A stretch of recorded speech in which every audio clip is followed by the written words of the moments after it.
राजधानी भोपाल समेत पूरे मध्य प्रदेश में ब्लैक फंगस के मामले लगातार बढ़ रहे हैं। बीते 24 घंटों के दौरान राजधानी में 15 नए मरीज सामने आए तो वहीं 2 मरीजों की मौत भी दर्ज की गई है। प्रदेश में ब्लैक फंगस की स्थिति पर अब मानव अधिकार आयोग ने संज्ञान लेते हुए स्वास्थ्य विभाग के अपर मुख्य सचिव, भोपाल संभाग आयुक्त और कलेक्टर से प्रतिवेदन मांगा है। मानव अधिकार आयोग ने एम्फोटेरिसिन बी इंजेक्शन के वितरण की गाइडलाइन, शासन प्रशासन की कोशिशों पर यह जवाब मांगा है।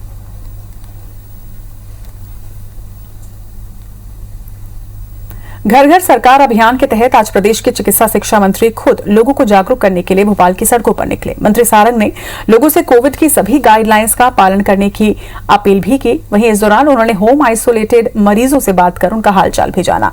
मंत्री सारंग ने बताया कि कोविड की तमाम व्यवस्थाओं की मॉनिटरिंग और कर्फ्यू विड्रॉल करने के लिए 6 समितियों का गठन भी किया गया है। उनकी सिफारिशों के आधार पर अनलॉक किया जाएगा। बता दें कि मध्य प्रदेश में 1 जून से कोविड अनलॉक की तैयारी है। इसके मद्देनजर भोपाल में कर्फ्यू अब और भी सख्त कर दिया गया है ताकि संक्रमण को खत्म किया जा सके। जो होम आइसोलेशन में हमारे पेशेंट है उनसे बातचीत करने आए और अब यदि हमें आगे कोरोना कर्फ्यू को विड्रॉ करना है, खोलना है, तो हम सबको ये सुनिश्चित करना होगा कि हम कोई भी सुपर स्प्रेडर ना बने और इसके लिए हमने पूरे भोपाल में ये कार्यक्रम चलाया है। इधर छत्तीसगढ़ में ब्लैक फंगस दवाओं की कमी लगातार जारी है। सरकारी प्रयासों के बाद भी पर्याप्त सप्लाई नहीं हो पा रही है। प्रदेश में मरीजों की संख्या 130 से ज्यादा है, वहीं जरूरत से आधी भी अब सप्लाई नहीं हो रही है। सरकार ने ये दवा की खरीदी बिक्री को अपने नियंत्रण में रखा है। हालांकि बिलासपुर में 3, बलौदाबाजार में 4 नए ब्लैक फंगस के इधर केस भी देखने को मिल रहे हैं।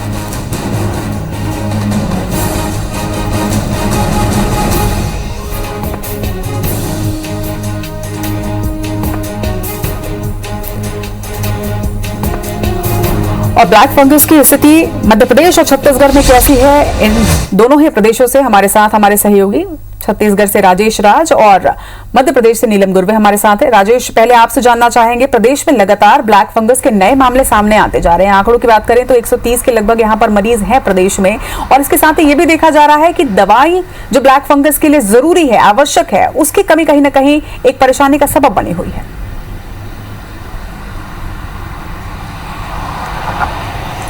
जी बिल्कुल, सबसे ज़्यादा प्रॉब्लम की बात यही है कि ब्लैक फंगस के इलाज के लिए जो एम्फोटेरिसिन बी कॉम्बिनेशन की दवाइयाँ चाहिए होती है वो बहुत पर्याप्त संख्या में नहीं मिल पा रही है। सरकार को हालांकि जब ये केसेस आने शुरू हुए थे उसके बाद ही सरकार एक्टिव हो गई थी और इस दवा के खुले बाजार में बिक्री पर रोक लगाते हुए इस दवाई की खरीदी, बिक्री और वितरण तीनों अपने कंट्रोल में रख लिया था। और अभी की स्थिति में बात करें तो जिस भी कंपनी से प्रदेश में एम्फोटेरिसिन बी सैम्पोसेल के साथ में लाइपोसोमल के साथ में जो सप्लाई हो रही है वो सीधे सीधे सरकारी नियंत्रण के तहत है। लेकिन जितने मरीज़ हैं और जितने हर दिन डोज की ज़रूरत होती है उसके करीब आधे की भी सप्लाई नहीं हो पा रही है। आंकड़ों पे देखिए तो एम्स में करीब 90 पेशेंट एडमिट है अभी और इसके अलावा एम्स के अलावा पूरे प्रदेश में करीब 50 और मरीज मिलने की बात कही गई है। तो इस तरह से कुल मिलाकर के करीब 140 के मरीज होते हैं और उन्हें हर दिन अगर 50 mg के इंजेक्शन की, जैसे कि अभी सप्लाई छत्तीसगढ़ में हो रही है, तो उन्हें 350 mg की ज़रूरत पड़ती है एक पेशेंट को। तो 6 से 7 इंजेक्शन की ज़रूरत पड़ती है एक पेशेंट पे। तो अगर 140 के हिसाब से भी लगा ले, औसतन 5 के हिसाब से भी, तो 500 से ज़्यादा इंजेक्शन की खपत हर दिन छत्तीसगढ़ में है, जैसे कि डिमांड, जैसे कि डॉक्टर बता रहे हैं। लेकिन सप्लाई बहुत कम है। जो लाइपोसोमल एम्फोटेरिसिन बी की सप्लाई है वो एक जो ड्रग्स विभाग की कंट्रोल के जरिए हो रही है वो 1-2 दिन की आड़ में करीब 300-350 ही मिल पा रहे हैं। तो ये बहुत कम है और सभी जहां भी इसके मरीज भर्ती हैं उनसे हमने बात की है डॉक्टरों के मुताबिक कि जितनी पर्याप्त संख्या में हमको इंजेक्शन की ज़रूरत है उतनी सप्लाई नहीं हो पा रही है। लिहाजा जो ज़्यादा गंभीर मरीज हैं उन्हें किसी तरह से दे करके बचाने की कोशिश की जाती है। लेकिन इसके चक्कर में जो मरीज जिन्हें रेगुलर इस डोज की ज़रूरत पड़ती है उनके रेगुलर डोज मिस होते हैं और कहीं ना कहीं वो किसान जो मरीज है उनकी जान पे भारी पड़ जाता है। तो स्थिति यही है कि सरकारी प्रयास किए जा रहे हैं, लेकिन तमाम कोशिशों के बावजूद छत्तीसगढ़ में सिर्फ एक कंपनी माइलॉन की ये दवाई सप्लाई हो पा रही है।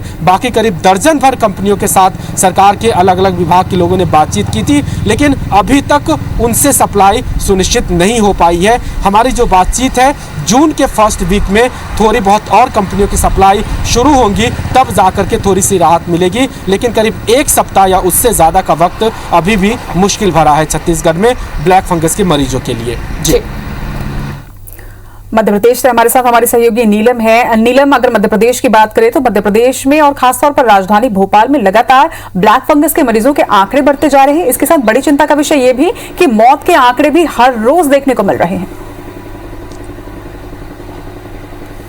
जी बिल्कुल, मध्य प्रदेश में अब जो है 33 जिलों में ब्लैक फंगस पहुंच चुका है और राजधानी भोपाल और इंदौर इससे सबसे ज्यादा प्रभावित नजर आ रहा है।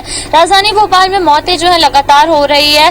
पिछले 24 घंटों के दौरान भी 2 मरीजों के इलाज के दौरान मौत दर्ज की गई है। वहीं अब तक 310 के करीब मरीज इसके मिल चुके हैं। पूरे मध्य प्रदेश में भी 1000 के करीब ब्लैक फंगस के मरीज अब मिल चुके हैं। वहीं इसके तुलना में यदि हम इंजेक्शन की बात करें तो एम्फोटेरिसिन बी इंजेक्शन जो इसके इलाज के लिए बेहद जरूरी है, उसकी करीब 5728 बॉयल्स जो है मध्य प्रदेश में अब तक पहुंच चुकी है, जो मरीजों को दी जा चुकी है।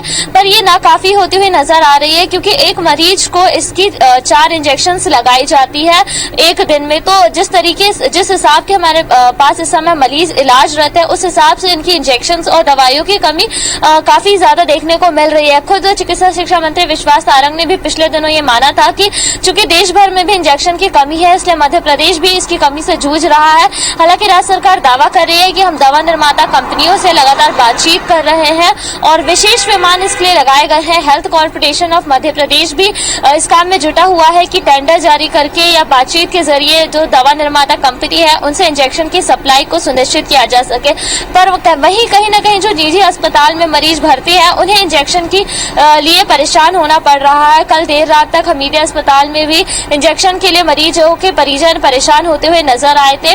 चूंकि गाइडलाइन ये कहती है कि मेडिकल कॉलेज के जरिए ही निजी अस्पतालों में जो भर्ती मरीज है उन्हें इंजेक्शन दी जाएगी, इसलिए निजी अस्पतालों को इंजेक्शन मिल नहीं पा रहे हैं, क्योंकि बड़ी संख्या में मेडिकल कॉलेजों में भी मरीज इलाज रहता है। वहीं इस पूरे मामले को देखते हुए मानव अधिकार आयोग ने भी संज्ञान में लिया है और कुछ बिंदुओं पर कलेक्टर भोपाल, कमिश्नर भोपाल और स्वास्थ्य विभाग के अपर मुख्य सचिव से भी जवाब मांगा है कि क्या कुछ गाइडलाइन एम्फोटेरिसिन बी इंजेक्शन के लिए बनाई गई है, शासन प्रशासन की क्या कुछ कोशिशें रही है, और रविवार शनिवार की दरमियान जिन मरीजों की मौत हमीदिया अस्पताल में हुई थी उनके मौत के कारण क्या कुछ रहे, क्या इंजेक्शन की कमी उनका मौत का कारण रही है।